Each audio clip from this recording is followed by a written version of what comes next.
আমাদের সেশন, আমাদের যারা ইয়ারমেট তাদের ছাত্রত্ব 2009 সালে শেষ হয়ে গেছে। 2009 সালের আবার রাজনৈতিক কারণে কিছু জনের হয় নাই। 2009 সালে আমার অনার্স চতুর্থ বর্ষের পরীক্ষা দেওয়ার কয়েকদিন আগে আমি যখন ডকুমেন্টস ইউনিভার্সিটির ভর্তি প্রক্রিয়ার ডকুমেন্টস নিয়ে দৌড়ঝাঁপ করছিলাম, এই কাজ করছিলাম, তখন ছাত্রলীগ আমাকে টার্গেট করে, আমাকে অ্যাটাক করে এবং আমার পরীক্ষার কাগজপত্রগুলো নিয়ে নেয়। ঠিক আছে, মানে জরুরি যে কাগজপত্রগুলো ছিল এগুলো সব নিয়ে নেয়। ওখানে যে আমার সাথে একজন ছাত্র ছিল, এটা হচ্ছে মাহফুজ। হ্যাঁ, আমার বন্ধু মাহফুজ। আমার কারণে মাহফুজকেও তারা অনেক মারে। হ্যাঁ, 30-40 জন মানুষ যদি আপনার শুধু আপনার বডিতে অ্যাটাক করে, হ্যাঁ, তাহলে কি অবস্থা হয়। সে সময় আমি অনেক অসুস্থ হয়েছিলাম, দীর্ঘদিন অসুস্থ ছিলাম, প্রায় 7-8 মাস মতো। ঠিক আছে, তো বিশেষ করে আমার কিডনি ফেল হওয়ার অবস্থায় হয়েছে, কারণ আমাকে সব অ্যাটাক করেছে কোমরে, মানে আমাকে বেশি আঘাত করেছে কোমরে।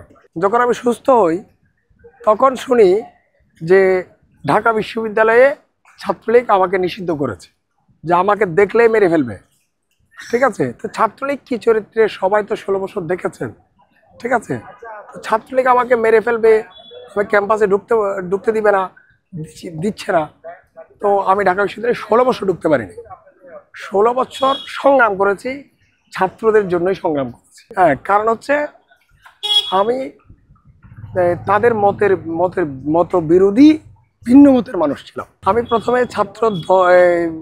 ছাত্রদলের সাথে সম্পৃক্ত ছিলাম।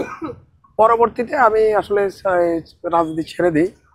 হ্যাঁ, রাজনীতি ছেড়ে আমি ওয়াজ করছিলাম বামপন্থী ছাত্র সংগঠনগুলো, যে শিক্ষা কেন্দ্রিক কাজগুলো করে।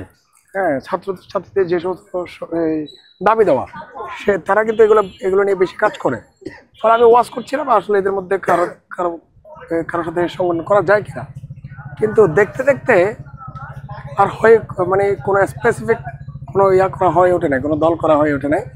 তবে ঢাকা বিশ্ববিদ্যালয়ের সাধারণ ছাত্রছাত্রীদের যেসব আন্দোলন হয়েছে, সকল আন্দোলনে আমার নেতৃত্ব দেওয়ার সুযোগ হয়েছে।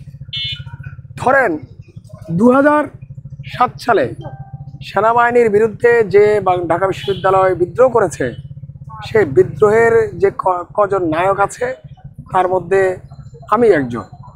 ঠিক আছে, তার মানে আমরা 111 সরকারকে হটিয়ে গণতন্ত্র প্রতিষ্ঠার জন্য বেগম খালেদা জিয়া, শেখ হাসিনা সহ সকল রাজনৈতিক বন্দীদের মুক্ত করার জন্য আমরা 7-8 সালে দীর্ঘ লড়াই করেছি। জয় কিংবা পরাজয়ের বিষয় এখানে নাই, যেহেতু আমার দীর্ঘদিনের একটা পলিটিক্যাল কারণে দীর্ঘদিনের গ্যাপ আছে।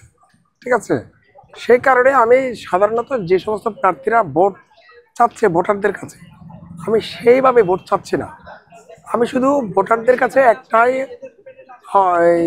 আহ্বান জানাবো যে এখানে অনেক যোগ্য প্রার্থী দাঁড়িয়েছে, বেশ কয়েকটা প্যানেল দাঁড়িয়েছে, সেখানে যারা আন্দোলন সংগ্রামের সরাসরি নেতৃত্ব দিয়েছে তাদেরকে ভোট দেওয়ার আমি আহ্বান জানাচ্ছি।